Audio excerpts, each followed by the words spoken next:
Hey guys, welcome to the Liberal Hive Mind, a channel solely focused on exposing the abundant hypocrisy of the left. Oh, it's just a beautiful thing to see a narrative totally collapse. Now, we've been talking about this for a while, this idea of Trump voter regret. Really, I think we've been talking a little bit too much about it. But hey, it's what the Democrats are running with, so don't blame me. I mean, I'm just responding and trying to cut through all the nonsense. But basically, across the left-wing media apparatus for months now, they've been attempting to convince us that Trump voters are jumping ship like you can't imagine, and especially independents. People are turning on Donald Trump in droves, especially after the first 100 days of disaster. But you know, if that was the case, that would imply that voters regretted voting for Donald Trump, right? And that if we could turn back time, turn the clock back, and run the election back, do a rerun, that people would ditch Donald Trump in droves and vote for Kamala Harris, right? That's basically been part of the narrative. Oh, don't you regret voting for Donald Trump? Don't you wish you could turn back the clock and vote for Kamala Harris? Well, it seems we have the answer now. Democrats basically made that suggestion and the people have responded, absolutely frickin' not. The data keeps dropping, and actually even CNN is reporting it in horror, based on their own findings, their own poll, that if the election was held again today, Donald Trump would still lead. In fact, he's even more ahead than he was in the polling data going into the 2024 election. Keep in mind, CNN had Kamala Harris winning the entire time. Well, now after all this talk of voter regret, they have Donald Trump leading significantly against Kamala Harris in a hypothetical rematch. In other words, it's total narrative collapse in real time presented by CNN. Oh, it's just a glorious thing. Let me show you guys exactly what's going on here. We got some stuff to get into, so let's roll the tape. All right, folks, so just take a look at this. Who would be doing a better job as president? Guess who comes out on top? Within the margin of error, but comes out on top. This looks a lot like the election result, right? Trump 45%, 2 points ahead of Harris at 43%. 12% say they'd be doing about the same. But this is the key nugget here. It's not just about regretting that vote. It's literally saying who would be doing the better job right now. And Trump continues to score a higher percentage of the vote than Kamala Harris. This looks a heck of a lot like the election result. We have just seen this in poll after poll after poll. Despite the fact that Trump's favorable ratings aren't too hot to trot, when he's matched up against who he was matched up in 2024, he still, across the polls, scores a higher percentage than Kamala Harris. About when he's matched up against congressional Democrats, who we know have had some pretty rough numbers. Yeah, they have had some pretty rough numbers. So Kamala Harris obviously doesn't hold elected office right now, but Democrats in Congress sure do. So who do you trust more on the U.S. main problems, the main problems in the United States? Well, what do we have here? It's the same exact picture, folks. It's the same exact picture. When you match Donald Trump against his actual competition, Donald Trump comes out ahead. Look at this. 40% to congressional Democrats, 32%. Going to make a big circle here. But the bottom line is, when you look at Donald Trump in a vacuum, it's one thing. But when you actually match him up against folks in the real world, all of a sudden his numbers look considerably better. And when you match him up against his main competition at this point, Democrats in Congress, he is more trusted on the main problems facing the United States right now. In fact, it's not even close. It's an 8-point advantage, which in this politics, well, that's a wide ocean. Yeah, in CNN's own poll, Trump beats Kamala Harris at 45 to 43. And again, keep in mind that on CNN's final poll ahead of the 2024 election back in October 25th, they had the race at 47-47, a dead tie between the candidates. So basically, again, like I mentioned in the intro, Donald Trump is performing better now than he was in their polling data all election season. And just to add insult to injury, when asked who can better deal with the country's major problems, Trump completely blows the Democrats in Congress out of the water by 8 points at 40 to 32. So this whole notion that Donald Trump is deeply unpopular and losing on all the issues, the people don't trust him, they're trying to jump ship. It's absolutely not happening. And it's not just the CNN poll, we also got an Emerson poll showing basically the same thing. They asked the question, if you could go back in time and re-vote in 2024, who would you vote for? 48% of respondents chose Trump and 47% chose Harris. Again, you know what that means. Trump wins the popular vote again. And it's really not hard to see why. Yeah, Kamala Harris might possibly be the worst political communicator in modern history. In fact, please allow me, friends, to digress for a moment. Okay. It's kind of dark in here, but I'm asking for a show of hands. Who saw that video from a couple of weeks ago, the one of the elephants at the San Diego Zoo during the earthquake? Google it if you've not seen it. So that scene has been on my mind. Everybody's asking me what you've been thinking about these days. Well, but sadly, we have seen quite the opposite over these past few months.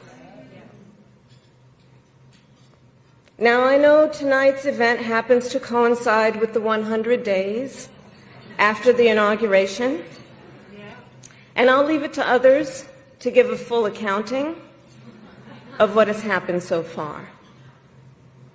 But I will say this.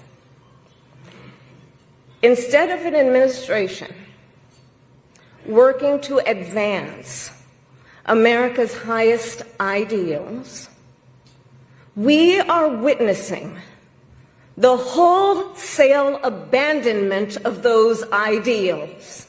Absolutely incoherent. You know, some politicians speak in empty platitudes. Kamala Harris tries to speak in empty platitudes, but just can't manage to do it. Sentiment basically remains unchanged. There might be slight discontent from certain voters who are unsure about tariffs. They might not entirely agree with Donald Trump's focus on the whole tariff issue, and maybe they want something else prioritized. Sure, that's fair. But clearly, the majority of Americans are still soundly behind the president. And you know, as the mainstream media and all these leftist clowns continue to prop up this notion of people ditching Donald Trump, that's what gets all the light of day, we might as well take the time to shed some light on the exact opposite phenomenon. People who actually like what Donald Trump's doing and regret not voting for him, like Ron from Georgia, for instance. I think he's amazing. Neighbors Catherine Desatel and Ron Dundor now bond over their shared love for Trump. Ron didn't vote for him in the last election, but now he wishes he had. I've been very pleasantly surprised with what he's doing with the country. I think he's got a really good cabinet in there this time. Being from California and Arizona, I dealt with the immigration crisis and saw how it affected our daily lives. I believe he's a man of his word. Mm-hmm. And I really like that because I had given up on politics. Yeah, Ron from Georgia says that he didn't vote for Donald Trump, but now says that he's been pleasantly surprised and regrets that as he praises Trump's cabinet for being effective and united. And I agree, Ron. Trump's got a strong team and they seem to enjoy working with each other. It's a breath of fresh air considering what we lived through the Biden administration, having an absolute puppet as the president, and then all kinds of Washington vultures pulling in different directions. No, this cabinet is unified. And despite the constant media onslaught, despite what the media is saying, they're doing exactly what they promised. And they're making bold moves. And clearly some people appreciate that. You know, again, like I've said in so many of these videos, sure, we're seeing a little bit of turmoil in some people. The moment things get a little bit shaky, they're ready to jump ship. But I think there's another side to that coin where people see what's going on and they say, hey, look, Donald Trump said this was going to happen. He said he was going to do this, and now he's actually doing it. And that attracts people who are starting to see Donald Trump as genuine. He's genuine in his leadership and in his campaigning. When he says he's going to do something, he actually goes out and does it, whether it gets him praise in the media or not. And that's really one of the most important factors here. That's why all these pathetic media attacks don't work on Donald Trump, because Trump's base of support actually sees that. Actually, Frank Luntz reported on this the other day. Take a look. I've been mocked for saying I'm surprised about this, but I'm surprised about this, that Trump voters who acknowledge that they're worth less today than they were on Election Day, that the 401ks they depend on for their future has been hurt, has been damaged, and yet they stand behind him. They'll make excuses that the markets were overbought. They'll make excuses that we need to level set. They're willing to accept personal pain for them to get a readjustment of the relationship between the U.S. and China, a readjustment of the relationship between the U.S. and the rest of the world. They'll take personal pain to get that readjustment. And Andrew, I've never seen this before, because usually when you're hurt economically, that changes your perspective and your politics.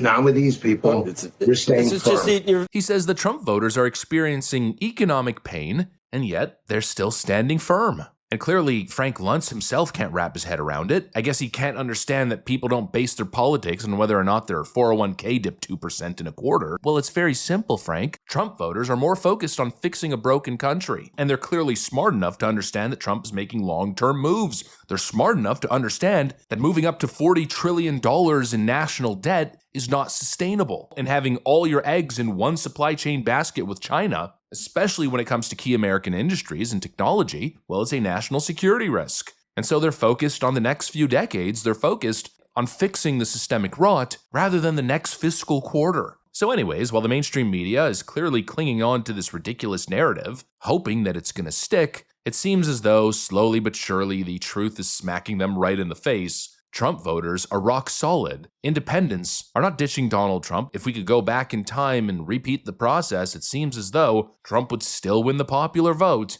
And so, please, miss me with this voter regret nonsense. It's not real. It's a media-manufactured psyop. And again, like I keep saying in these videos, I think when it's all said and done and Donald Trump solidifies his track record, his legacy during his second term, I just have this feeling that he's going to prove all the naysayers wrong. But of course, we'll be patient and we'll give him a chance and we'll wait to see what happens. Unlike these media clowns who want to declare disaster, declare loss, before the president's even had a fair shake. Anyways, that's pretty much what I got for you guys on this one. Hopefully you enjoyed the video. If you did, make sure to leave a like and possibly subscribe. Thanks for watching, and I'll see you on the next one.